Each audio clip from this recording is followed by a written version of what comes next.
She mentioned something in passing during a handover, a detail about your weekend or a place you went, or even a person you saw. Nothing dramatic, just enough to let you know she knows. And the thing is, there's no way she should know. The children weren't with you, nobody you were with has any connection to you. There is no innocent explanation for how that information reached her. But there it is, dropped casually into conversation, and she watches your face as it lands. That feeling, the one that just tightened in your chest hearing this, is what this tactic is designed to produce. The sense that your privacy does not exist. That separation from your abuser did not create distance. That she's still watching, still present, still inside your life in ways you cannot see and cannot stop.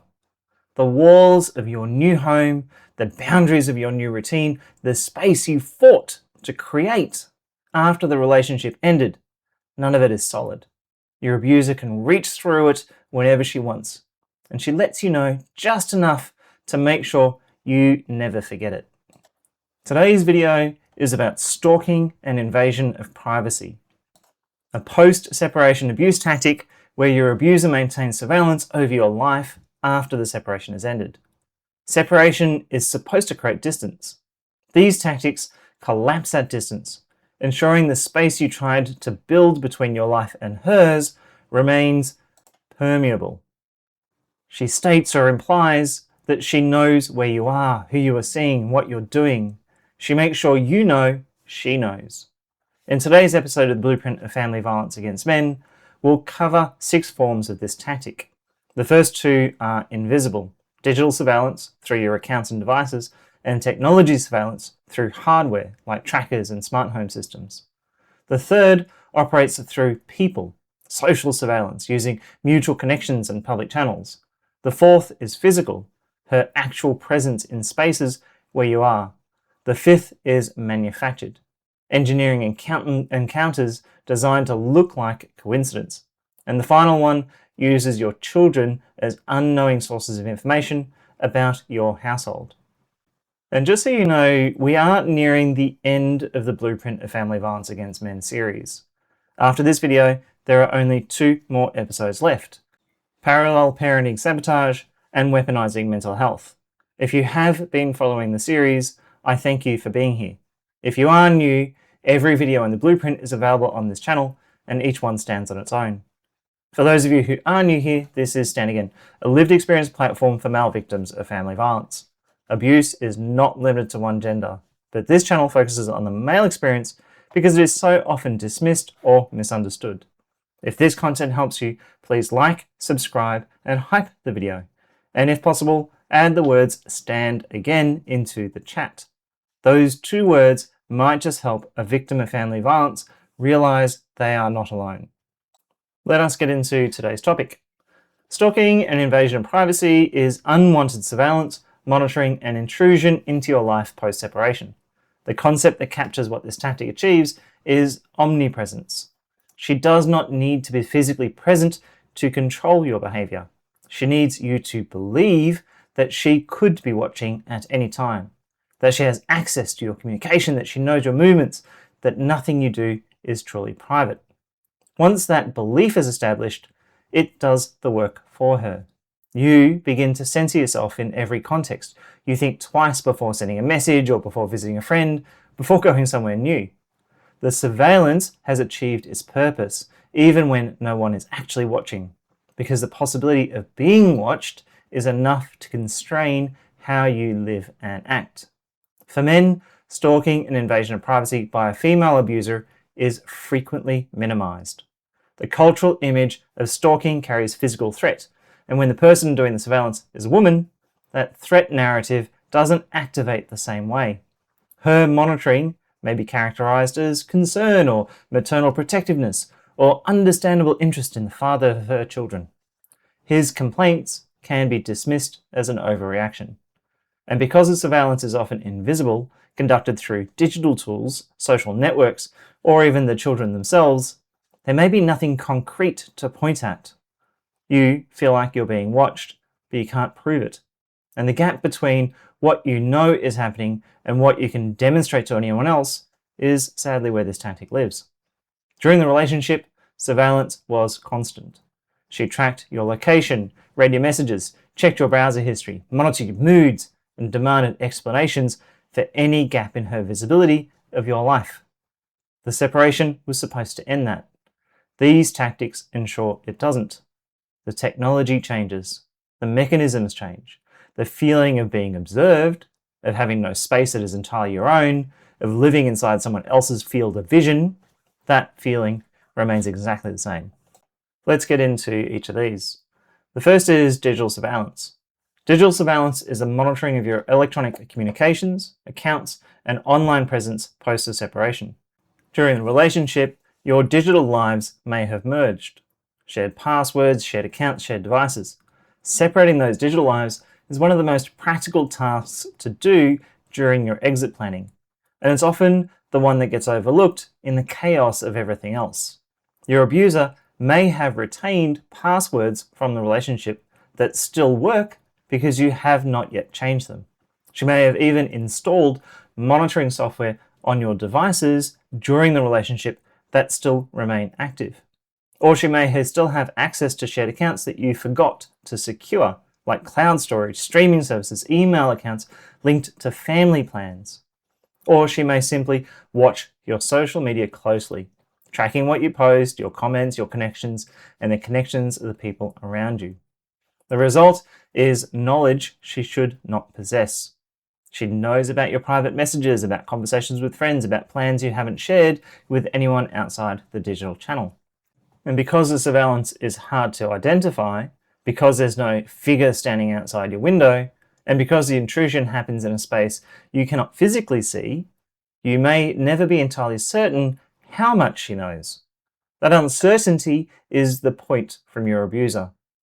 She is aiming to teach you to censor yourself in all digital context, to treat every message as potentially observable, to live online as though she is reading over your shoulder. The surveillance here achieves its purpose whether or not it is actively occurring across all of your digital presence, because you can never truly be sure it isn't. Next is technology surveillance. Technology surveillance involves the installation or exploitation of physical devices and systems to monitor your movements and your households. Modern life runs on technology, and if you haven't done a proper cleanup post-separation, then family phone plans may still reveal your location.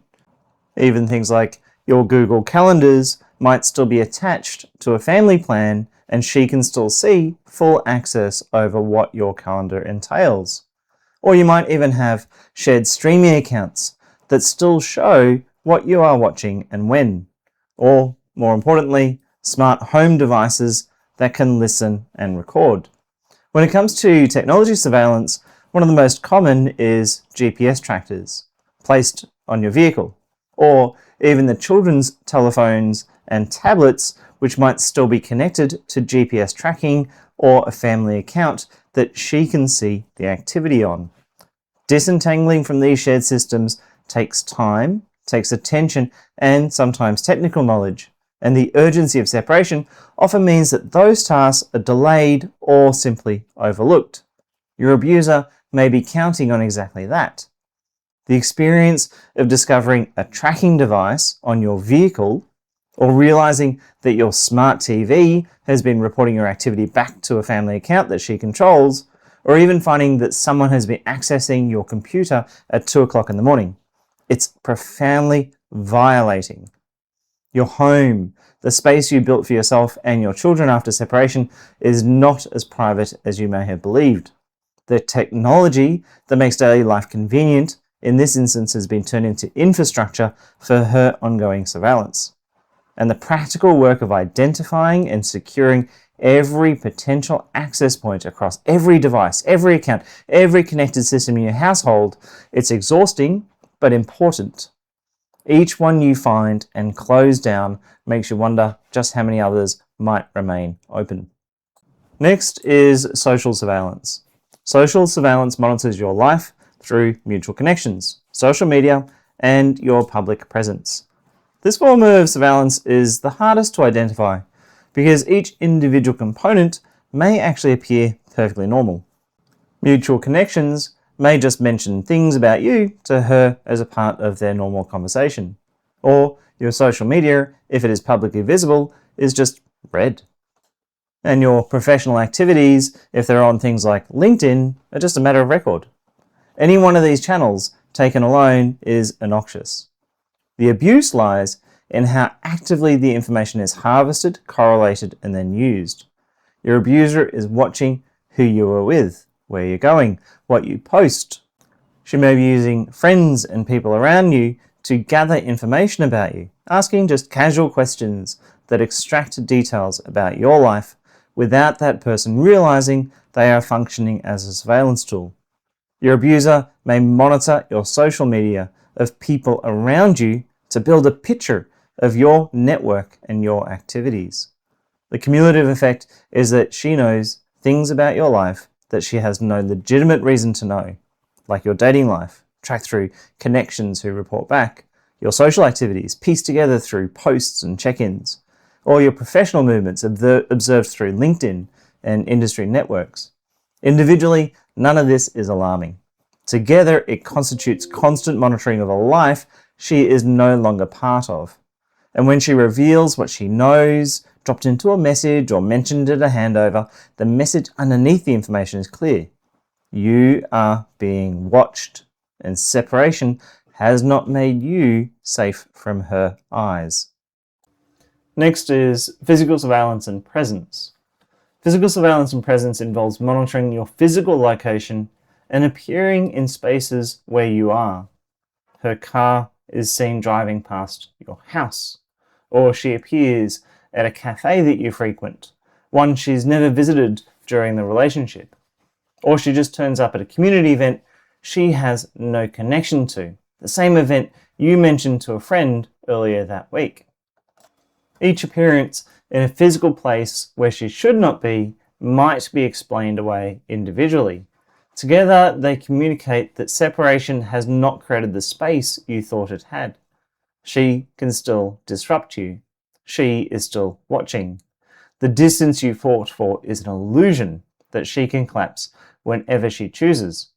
The psychological impact of being followed, of being unable to move through the world without the possibility of observation, of knowing your abuser could appear at any moment, this impact exists regardless of the stalker's gender.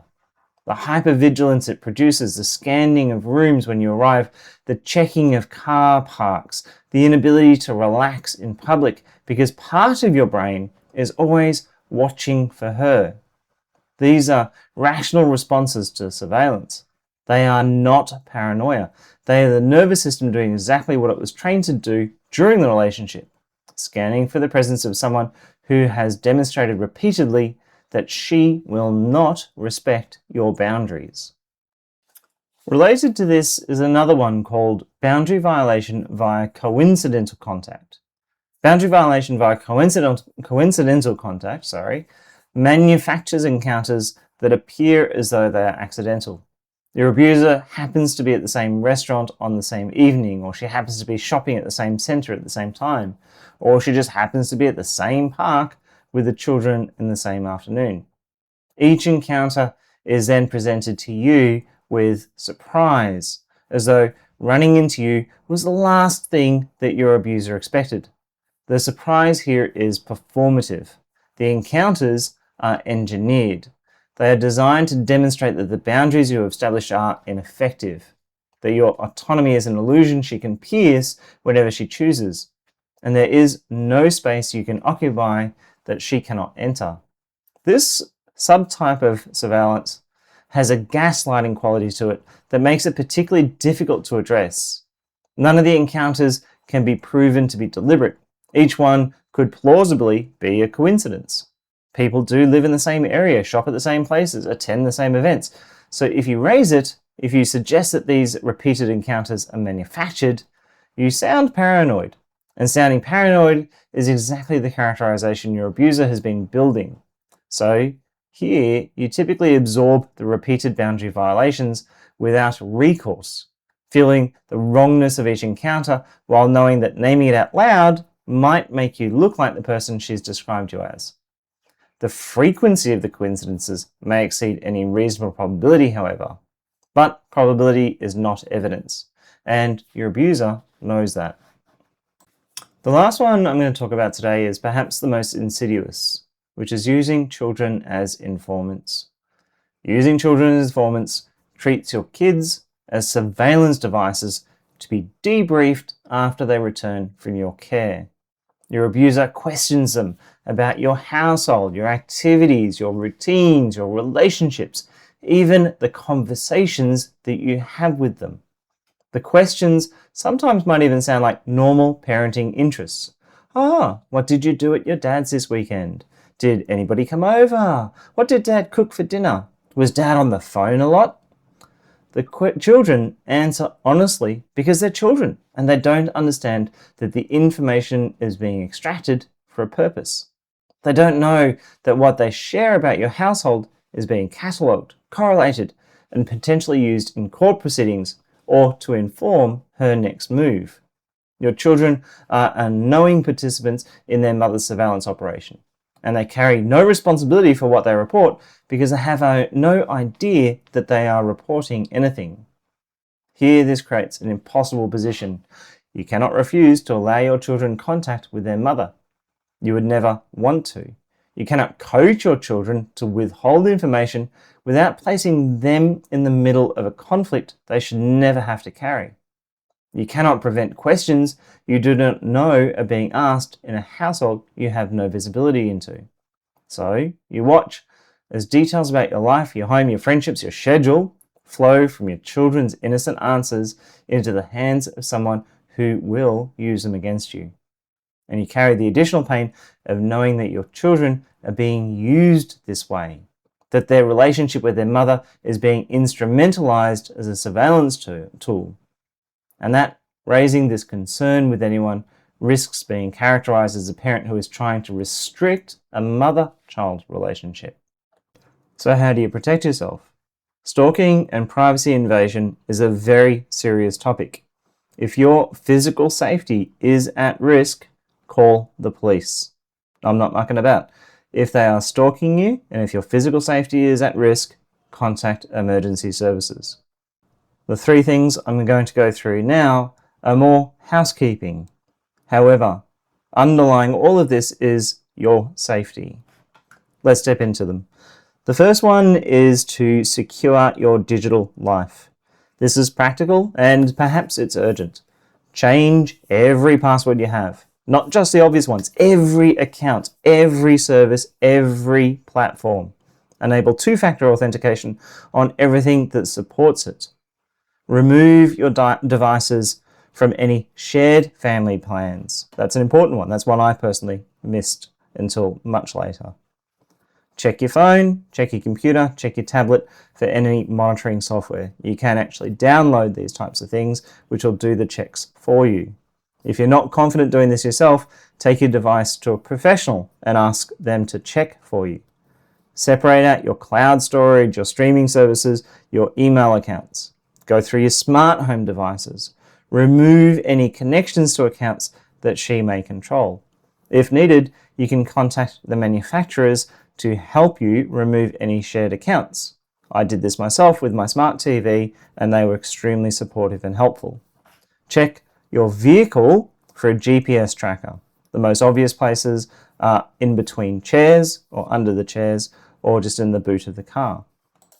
If you need to, you can get a Bluetooth scanning app on your phone which will actually check for any hidden tracking devices around your home or in your car. It might be tedious, it might even be time-consuming work, but it needs to happen as soon as possible, in the earliest parts of the separation if possible. Every day those access points remain open is a day that your abuser will have visibility into your life that she should not have. Second is tell someone and build a safety plan. Don't carry this type of thing alone. One of the most effective things surveillance achieves is isolation, in the sense that nobody would believe what is happening because it sounds paranoid and there's nothing concrete to show them. That isolation is part of the tactic. You need to break it. Tell one trusted person what you're experiencing, a friend, a psychologist, a family member, even your lawyer. Someone who can hold the pattern with you and who can help you reality check whether an encounter was coincidental or manufactured. Beyond that, consider working with a professional to build a safety plan tailored to your specific circumstances. Vary your routines where possible, because if she knows your schedule, she can anticipate your movements. And unpredictability reduces her ability to engineer coincidental contact. If you believe your current devices are compromised, consider getting a clean prepaid phone that she has never had access to, and use it for sensitive communications with your lawyer or your support network. If the surveillance is persistent or escalating, report it to the police. Even if they don't act immediately, making that report creates a record of your concerns, and that record matters for the same reasons her records matter. It documents a pattern, and when you do the digital security work we discussed in the first, do it carefully and methodically. If she discovers you've changed some passwords, she may escalate her access through channels you haven't secured yet. Work through every account, every device, every shared system before she realizes the doors are closing. And lastly, document the knowledge gap. The evidence of surveillance lives in the gap between what she should know and what she does know. When your abuser references information she has no legitimate way of possessing, note it. Date, time, what she said, and why there's no innocent explanation for how she could know it. When she appears at a location she could only have known through surveillance, note it. When the children report what she asked in detail questions about your household, note what she said and when. Over time, this documentation builds out a pattern that your lawyer may be able to use. A single instance of her knowing something she shouldn't might be dismissible. 20 instances over 6 months is a pattern. That pattern may support applications to the court or evidence of ongoing harassment and control. The documentation is your proof of what felt like paranoia is actually an accurate reading of what is happening to you. Stalking ensures that the separation you fought for never fully takes hold. Your abuser collapses the distance, maintains her visibility of your life, and ensures that the feeling of being watched, the feeling you carried throughout the entire relationship, follows you into the life you are trying to build without her. The surveillance might be invisible, conducted through digital channels or technology or social networks. The fact that it's hard to see and hard to prove does not mean it's not real. The knowledge she possesses about your life, knowledge she might not have any legitimate way of knowing, is your evidence. Trust what you are observing. Secure what you can secure. Document what you can. And understand the hypervigilance you feel, the scanning, the checking, the inability to relax. These are rational responses to a real threat, not signs that something is wrong with you. This is Stand Again, lived experience platform for male survivors of family violence. Please like, comment, and subscribe. Your voice might just help another man find his. If you're looking for one-on-one support, you can book coaching with a member of the Stand Again team. Simply visit standagain.com.au, where you will also find grounded information on surviving and recovering from family violence as a man. As always, remember that no matter how many times you've been knocked down, you can stand again.